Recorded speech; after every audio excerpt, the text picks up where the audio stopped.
How's it going, everybody? Welcome to OP Entertainment. I'm Omar Darwish. And I'm Pratik Cherian. And this is our review of Guillermo del Toro's Pinocchio. Man, is this the best Pinocchio movie you've seen, Pratik? Because honestly, I love this movie, and I have some gripes with it. We're going to go spoiler-free. If you've seen Pinocchio, though, you know. Right. You get the beats of this movie. We're not spoiling anything crazy. We're going to go into the generalities of what Pinocchio is and what the story is.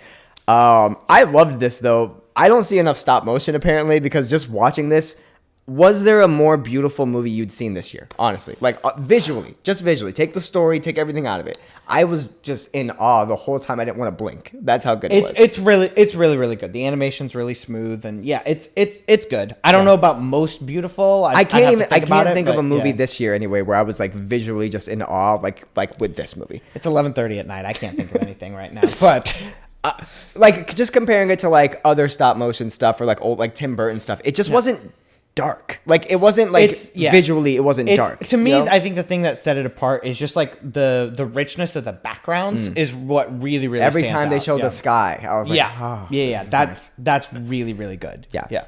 That being said, I was really expecting a much darker take on the Pinocchio story. Like to tell you that the Disney Pinocchio is much scarier, much darker than this movie is not a lie. Like and it's weird because it's Guillermo del Toro, so you expect like dark and weird and scary and like this is very accessible to any age, I would say, honestly. Yeah, I think so. Yeah, maybe one little detail of like, you know, something happening. Yeah. But I will say you kind of see the like outline of the horror aspect. I think when Pinocchio first shows up, like that's definitely like it's not scary necessarily, but like the tone is kind of light though, you know? Yeah. But yeah, It's a good telling of Pinocchio. I think my biggest issue with it is just the pacing.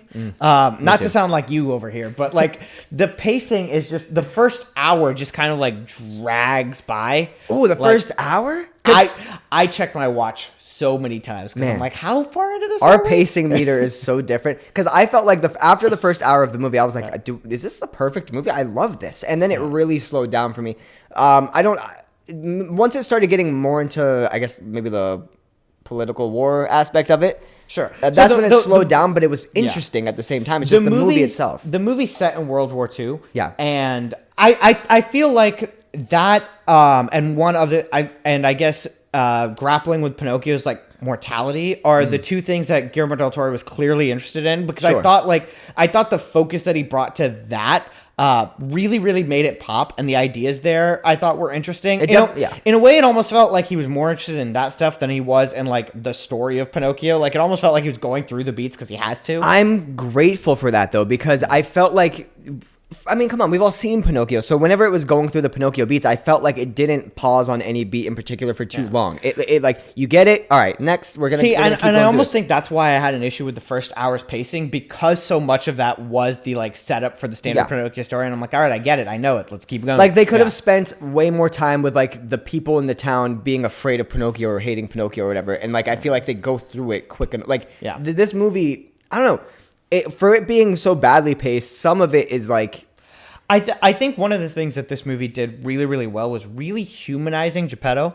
Like you really feel all of his emotion. Yeah. And I think that's why like every moment that he wasn't on screen is a moment that I was just like not interested in the story. Really? Yeah. I was interested every time he was on screen, but it was more for me whenever Pinocchio was not on screen. Whenever they would cut away to just maybe Geppetto by himself. Yeah. We have very different takes on this movie, because like I think honestly, probably through the first like hour and 15 minutes, Pinocchio is just kind of annoying. He's annoying. Brat. Okay, he's annoying, but like it's funny. Like I was so annoyed, like that I was like almost like with my arms folded, like okay, I'm not gonna like this character, and he's charming. See, Speaking of charming, though, something we can agree on: the most charming person in this movie is Ewan McGregor. As what's his name in this? I keep wanting to say Geppetto, but it's not. What's his name in the Jiminy Cricket? But in this, it's Sebastian? Sheldon? Yeah, Sebastian J. Cricket. So they like kept it in there. He's the most pretentious little guy. He's so funny. It's so good. I love him. The only thing I'm not even. That's a spoiler. Okay, yeah. But like, there's the one joke that like there's an ongoing joke. There's an ongoing joke. You found it funny. I didn't. I'm like, all right, this is for the kids. I get it. What? I will say this. Maybe it was just our audience. Our audience was going crazy for this movie. Yeah. And like, I was like, okay, it's not that funny, but like, I enjoyed it. I really enjoyed it. Maybe that's what it was. That, like, our audience would be dying, and I'm like, that is a too joke at best. I kept thinking to myself, okay, this movie isn't perfect. What is it I don't like about it? You're right about the pacing. Yeah. The music. I'm not a musical guy. No. I'm with you. Yeah, there. I'm not a musical guy. The music's very forgettable. It's very forgettable.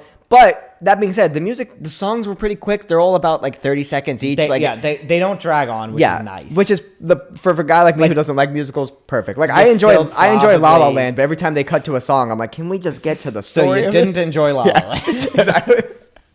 Still need to finish it. Anyway. I just watched Coraline not that long ago, and I guess I was expecting this to be more like that, as far as like not necessarily horror, but like grotesque in a way, or like unsettling. Nothing about this felt that way to me. Have you seen the Robert Zemeckis Pinocchio? The new one, the Disney Plus one. No, not that one. The original is that? Wasn't that Zemeckis? I thought that was Zemeckis too. 1940. I don't know. Not the 1941. There's one. Oh no, you're talking about the live action that Roberto Benigni did. That's right. So funny story Benigni, about that. Yeah, funny story about that one. First of all, he also did Life is Beautiful, which is like one of the best movies ever. Okay. Then he does this. One of the only movies me and my mom walked out of when I was a kid, and we get 10 minutes into the movie, the log is like flying down the road, and she's like, "You want to go to McDonald's?" I was like, "Yes," and we left. I was a child. I was not a critic, and I was a child, maybe like I don't know, 10.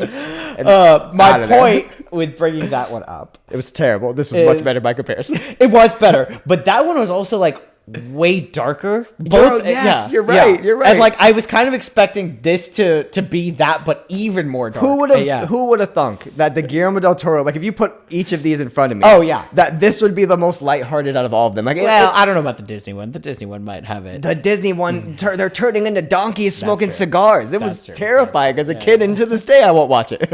You can't make me. We're not reviewing it, Pratik. I'm out of here. You know what? Maybe we should just do a series of reviewing all the Pinocchios. Let's do it. Gear up. Oh my gosh. In the comments, let us know if you want to review all Pinocchio movies. If they do a Pinocchio 2 by Guillermo del Toro, we'll review all the Pinocchios. All right, Netflix, you heard it here first. No, honestly, let's make a bet. If you enjoy Avatar 2 Way of Water. Oh God. We have to, no, because then I have to watch these movies with you. You have to solo review all the Pinocchio movies. Deal. This is off the rails. Anyway.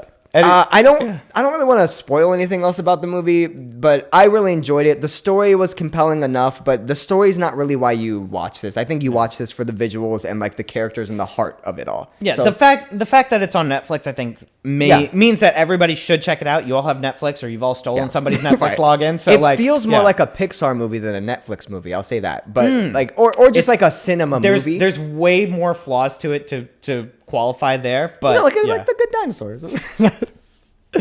All right, you want to score this? Sure, I'll score it. I'm giving it a 7. It's really good. There's a lot of really good parts. The pacing just dragged on so much for me. I couldn't get behind it. And to me, that's the biggest flaw. There's other little things here and there, but it's worth a watch. Go check it out. It's on Netflix. But yeah, it's a 7. I'm a little higher than you. I'm thinking 8. Okay. I really liked all the characters in this. Jiminy Cricket especially was just, or whatever his name is, Sebastian was just so great. And he wasn't in the movie as much as I wanted him to be, but like he was used sparingly and he was used to perfection. I liked Pinocchio. Christoph Waltz as the bad guy. Oh yeah, I liked him a lot. Tilda Swinton as the entities, we'll say. The Blue Fairy, I guess. Kate Blanchett as the monkey. Did not know that she was the monkey at all. That was mind blowing. I don't know why they needed her. Like she's just out here doing anything. All right. You want to take us out? Yeah, I love this movie. 8 for me, 7 for you. Yep. We'll see you guys for Pinocchio 2001, whenever that one came out. We'll see you guys next week. We got Avatar: Way of Water. Pratik, I know this is your most hyped movie probably of the decade. Any final words before we get into that? It's getting great critic reactions, and I'm regretting it already. All right, we'll see you guys.